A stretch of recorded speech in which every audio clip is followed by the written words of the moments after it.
आज हामीले बाल्दैछौँ आगो। So hello guys, welcome to my vlog. यस्तो जाडो मौसममा आज बाल्न मन लाग्यो मलाई आगो। भाइले आगो बाल्नु भनिरहेको थिए, त्यसैले म आगो बाल्नतर्फ लाग्छु र यिनी मेरो साथीले दाउरा भाँचेर रेडी गरिसकेको छन् अनि म चाहिँ अब आगो बाल्न रेडी भइसकेको छु। ल अब म बाल्नेछु आगो। त्योभन्दा अगाडि मेरो साथीले आफ्नो कलाको प्रस्तुति देखाउन थाले अनि पहिलोचोटि नभएर दोस्रो चोटिमा चाहिँ फाइनली भाँचिसकेका छन् र आफ्नो हात पनि तोडिसकेका छन्।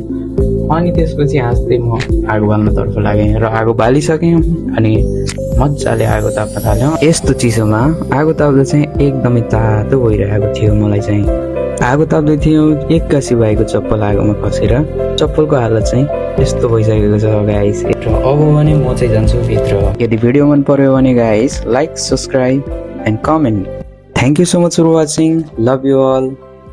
बाई।